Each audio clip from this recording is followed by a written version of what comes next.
It's a slight change from the title that's in your program, so I'm not going to talk directly about surveillance. I'm going to talk about food systems, about people, and think a little bit about the people who break rules in those systems. And this is work that we've got ongoing at the Royal Veterinary College with my colleague Barbara Hasler, and also my sister Ruth, who is a forensic psychologist and works a lot in the prison service.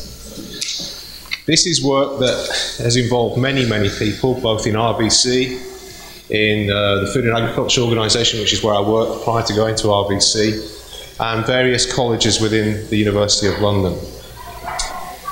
So let's sort of try and set the scene a little bit in terms of thinking about what's going on in the world at the moment. We've got probably, at the moment, some of the most quickly changing societies we've ever seen. And that's generating greater and greater demands in terms of livestock products. And Brazil is a centre of that. Brazil is an important provider of things like soya, and it's an important provider of things like meat across the world. Now, when we get changes in that kind of food systems, we end up throwing up new challenges in terms of animal health. And the role of an economist in this process is to think about where we need to put investments in terms of education, research, and institutional development. And a lot of the work that I get involved in is in developing countries that have got very poor levels of investment in this type of thing. So we've got a major resource allocation challenge, a socioeconomic challenge to actually improve our animal health systems across the world. And what's the aim of this? Well, Cristobal laid out quite carefully yesterday our need to have stable and safe food supplies. That's our business. That's the kinds of things we get involved in with epidemiology. It requires interdisciplinary approaches, so working with different disciplines, social sciences, natural sciences, veterinary sciences, and it requires us to think about working across different groups within society, intersectorial issues. So working with ministers of the environment, working with ministers of health, working with ministers of agriculture. My interest really is thinking a bit about how diseases circulate within the food systems, within value chains, what kind of rules people operate within those food systems, the institutional environment, and how people behave in those systems. So for me, a good economist isn't just one who works with numbers, it's one who works with the reality in which people actually make decisions. So what do I mean by value chains? Let's just sort of think a bit about that. We think about a basic type of food system in the livestock sector. We've got our feed inputs, so the farm to fork concept is actually incorrect. Food systems start with feed inputs in the livestock sector. They don't start with the farm itself. And the production system requires food to go into it. We've obviously got movement of product going right across this system. And we've got the movement of money coming backwards. Okay? Now, the important thing to recognize with these types of systems is they provide food, they move money, they generate employment, and they're geographically dispersed. And I don't think we've ever had a period in history where that geographical dispersion has been so extreme. So the soya that's produced here in Brazil is spread right across the world. The quality of that soya is an important factor in our monogastric, our pig and poultry systems and our cattle systems, and it can spread disease. The meat that's produced in Brazil can be found in any part of the world. Wherever I travel, I usually try and go to supermarkets, and the two things I can guarantee I'll find in the supermarkets is Chilean wine and frozen chicken from Brazil. So we have systems that spread products right across the world, and it's important to recognize these systems exist to employ people and feed people. Our business is thinking about the pathogens that circulate within those systems. And depending on the pathogen, we've got systems of circulation, movement, emergence. And it's important that we recognize that pathogens can spread both backwards and forwards across those systems, and they can enter into those systems at different points. And that's the business of epidemiology, thinking about how pathogens enter these food systems. Whoops. Not what I wanted to do. What are the other thing that's important? And again, this is very much around the sort of idea of economics. Perhaps not in the classical, neoclassical sense of economics, but thinking about institutions, is the movement of information across these systems. So, all these systems exist with certain types of rules. Is information being passed backwards and forwards? So if a consumer here wants a product that's free of brucellosis, they should be willing to pay for that quality aspect. And this system needs to transmit that information all the way back to the producer. Okay? It could be a price signal. It could be about saying, if you produce a product that's got brucellosis in it, you will not have access to a market. So that information transfer is quite important. But we know that in these systems, there are also people who will hide information. Okay? So people might know that their pig has got cysticercosis, but they will hide it. They will try and remove evidence of that. Okay? So we have what is called in economics something called moral hazard. And to try and facilitate that process, we should be aiming to think about how we work with the public sector and the private sector to make that information flow most advantageous to society in general. Okay? One thing before I move on, we need to recognise that the biggest group, the biggest beneficiaries of our food systems are at this end of the system. Okay? In my country, we've got 60 million consumers, and we've only got about 300,000 farmers. So the biggest beneficiaries are this group at this end. So what kinds of things do I get asked to do? Well, we start with various questions which are more in the sort of veterinary field. Is an intervention technically feasible? What interventions are actually cost effective in a system?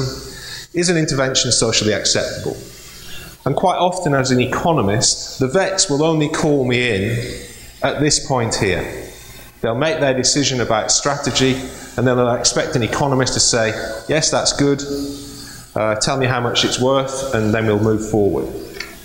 I challenge that. I think that's not where economists should come in. They should come in at an earlier stage in terms of interdisciplinary work, and I'll explain that in a minute. I think we need to add more questions to these food systems we have at the moment. Can implementation of intervention be verified within a food system? So if I buy a product that I think is safe with salmonella or brucellosis, how do I have a system to verify that? How good are our diagnostics in terms of determining whether an animal is healthy or not? And that's an important issue. It's about reducing what we call moral hazard. How will people's decision-making be affected by the intervention? And in this sense, we often assume that people will do the best thing for society. Does everybody here do the best thing for society? I don't. I do the best thing for myself. I like to think I'm a good person, and part of the things are about doing the best thing for society. But I recognise that actually I'm out to think about what the benefits are for myself. So we have to understand that within human behaviour. And then the final part, which I think is really important, farmers, people in the food system are not homogeneous. And we know we have in these food systems rule breakers, people who break rules, who won't actually do the right thing. We have to have mechanisms to try and control their behaviour. So within that value chain that we've looked at, I would liken it, draw analogies to that value chain, how it functions, to a biological organ. It's supporting people working in that system and feeding people. And if we put a disease into that value chain, then it will react to that disease. Even without public intervention, people will react to presence of disease and modify their behaviour. And in turn, people's actions within that system will be modified. And what I would say is that strong chains anticipate risk, they manage risk, and they internalise risk. They don't, generally speaking, need too much public intervention. We need to think about how we work with those responses to risk. So, understanding the value chain, understanding these systems, these food systems, becomes important in terms of thinking about, if we get disease in, how do we make it recover as quickly as possible? And we've made some big mistakes, I think, in the recent past. Cristobal mentioned, is it acceptable that we kill animals in the way we do? And I would say no. In my experience of working on foot and mouth disease in the UK, and also on avian influenza across Asia, is that we slaughtered animals without really understanding that these food systems we've generated feed people. And we create vacuums of supply which make disease control even harder. So people have to eat. If we destroy the animals, then they will look for other sources and potentially bring disease from other places. So we need to think about systems that are actually helping a rapid healing of a value chain, of a food system, because that food system exists to feed people. It doesn't exist to control disease. We need to work with that flow. So, the big question, as a veterinarian or as veterinarians, you're taught with your clinical work how to treat a sick animal, how to make it healthy again. I think epidemiologists need to be thinking, how do we make our food systems disease-free and healthy and functioning? That's where we can add value to a process.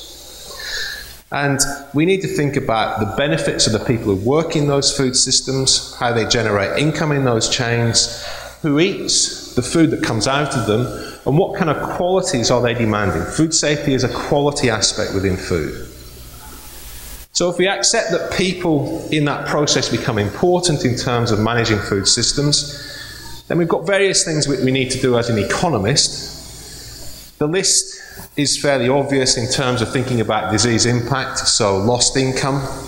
It could be about health if we're looking at zoonoses, and at worst it could be about death if we've got zoonoses that can actually kill people. But an economist should also be contributing to thinking about how disease actually enters a society through a change of food systems, how it spreads and how it's controlled. And I'm going to refer back to what Cristobal was talking about yesterday. This is our classic view of animal disease with the triangle of pathogen, host and the environment. With people pulled away from that, generally speaking. We don't think about the people. If we think about classic risk assessment, the people are put into a too hard to deal with box quite often. They're treated as being inert and exogenous to the process. And I'd like to imagine, and Cristobal referred to this yesterday, that actually we move towards a more people-centered approach where we recognise that the people, us in this room, actually dictate to a large extent the environment. We change the environment, we modify the host species, so we change the genetics of them. We vaccinate, so therefore we change the immunology. And to some extent our actions modify the pathogens. So our actions are quite central in terms of actually dictating what goes on with disease management.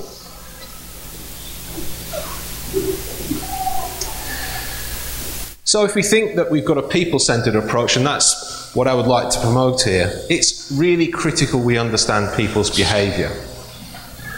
And it's not a homogeneous thing. There are different people in this system. So we need to think a bit about economic incentives. Why are people working in the food systems, including the vets? What's the institutional environment of those food systems? What rules are they complying to?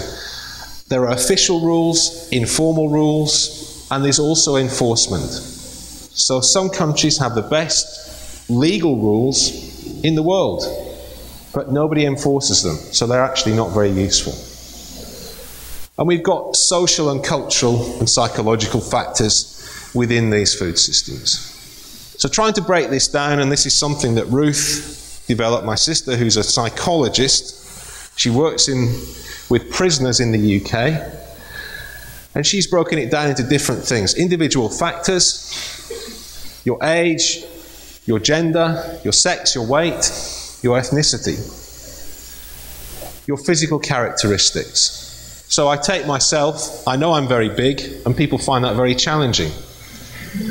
But inside my head, I'm a little boy, because I was the baby of my family and I was always the smallest. So it's a very difficult thing to sort of deal with. We've got our social and physical environment.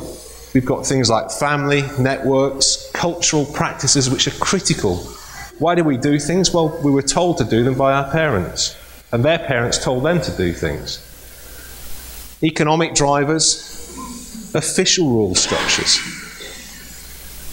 And there's obviously interchange between these individual factors and the social and physical environment that we live in, which leads to individual attitudes and belief structures, and also group-held attitudes.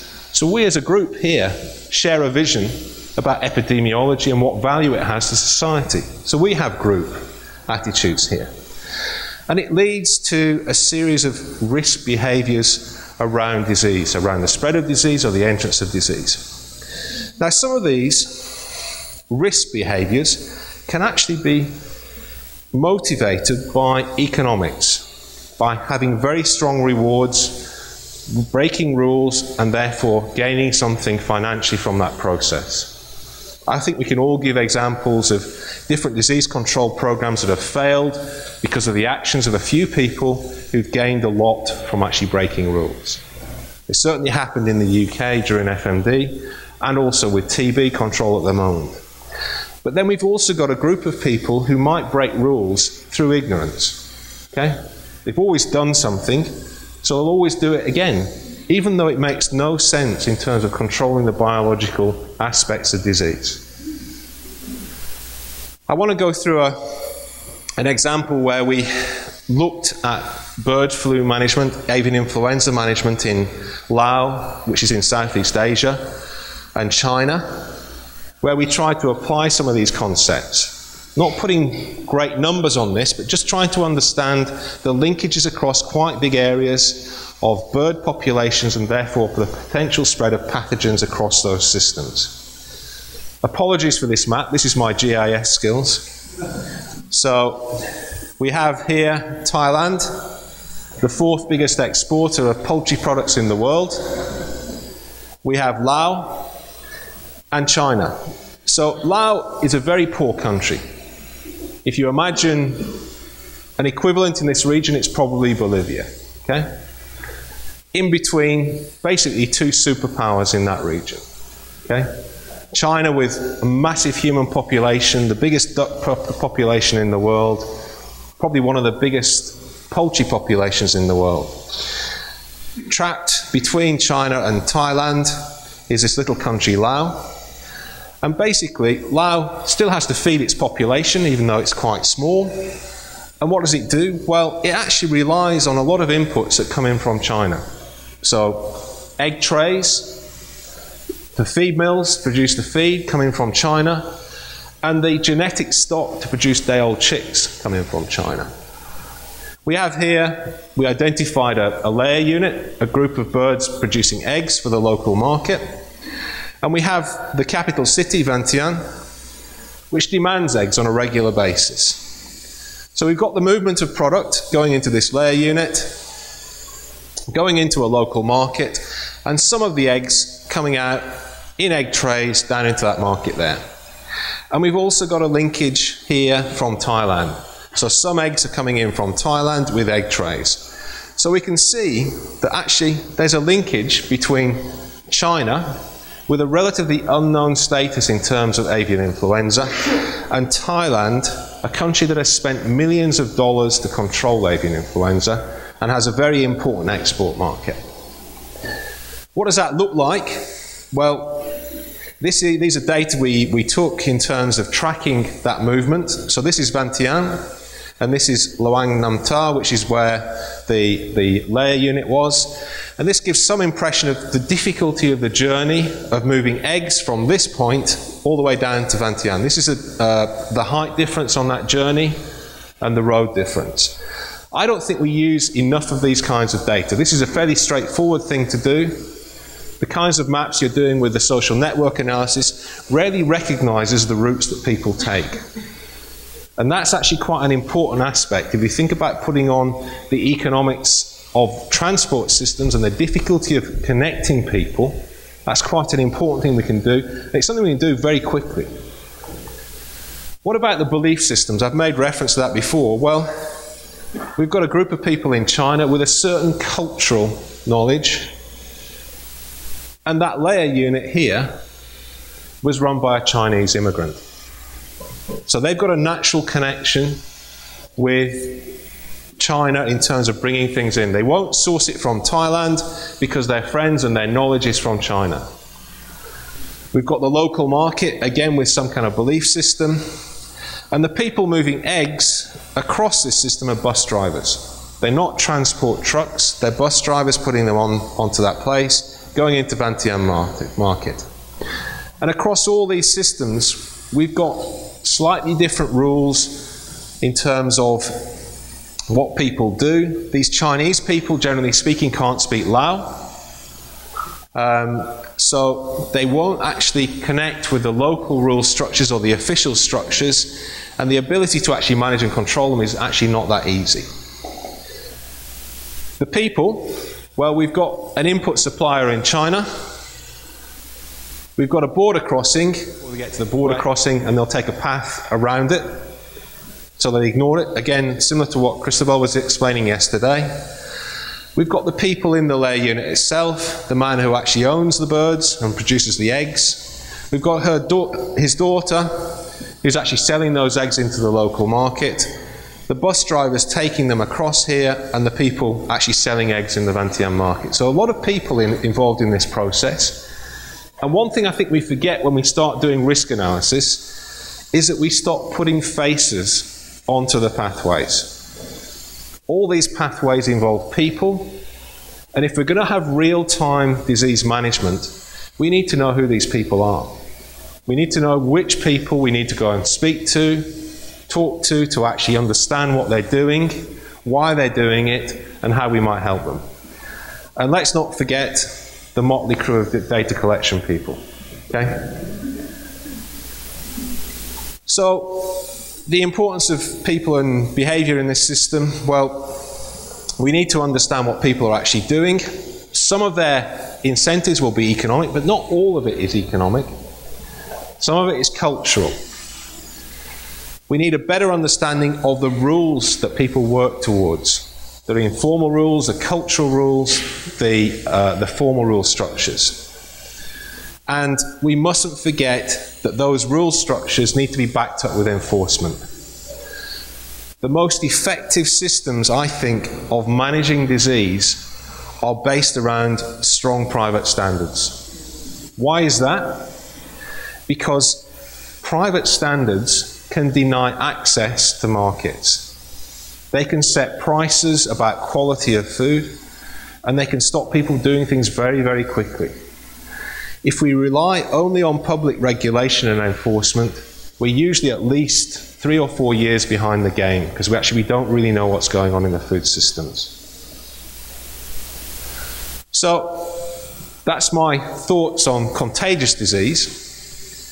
But if we think about zoonoses and emerging diseases, I'm standing in a region that's been incredibly successful in the last 10 or 15 years in terms of controlling contagious disease. And we're still looking and thinking about what the next challenges are. We're scared about the next epidemics. But in a way, are we just chasing the sparks in the fire, or from the fire? Do we not already have a modern day epidemic? And this is the area where the centre that I'm working with on integrative research and agricultural health come in. What I would say is we do have an epidemic globally. Okay? We've got about 1 billion people who are undernourished, and potentially it might even be 2 billion people who actually lack any kind of quality in their diet in total. That's a big problem that still faces the world in terms of actually how do we feed those people. But on the other side, in terms of malnutrition, we've got about 1 billion adults that are overweight. And yes, I'm one of them. So, but we've got about half a billion people actually obese.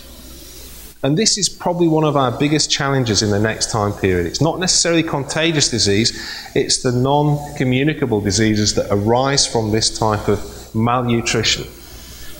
So, of the 6.7 billion people in the world at the moment, we've got anywhere between 2.5 to 3.5 billion people who are malnourished, either undernourished or overnourished. And that's a massive issue. Now, undernourishment is not due to a lack of food. We produce enough food for everybody to eat well in this world. It's due to poverty, it's due to poor distribution, and in some places it leads to hunger and starvation. The overnutrition, we still have not got a real grip of actually what's going on there. Could be about decades of looking for cheap foods. Could be about transferring production and processing from the home to third parties. In my country, we eat tremendous amounts of processed food.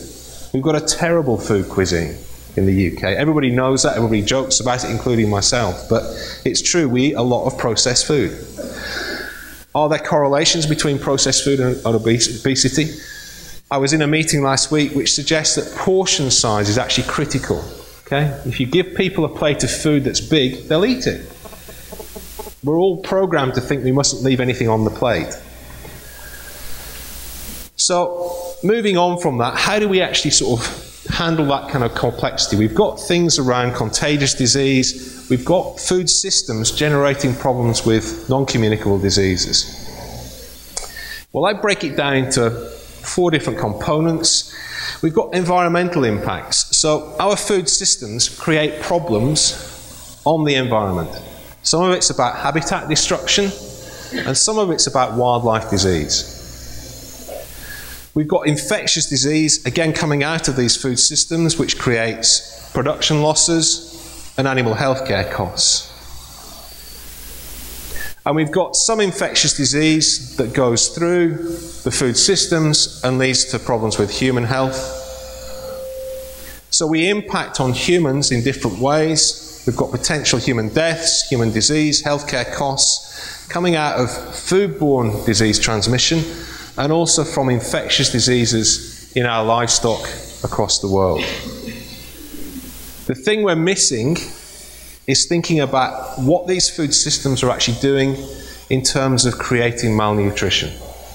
Some of it's about poor distribution and availability of macro and micronutrients. And it leads to massive problems in terms of undernutrition and overnutrition.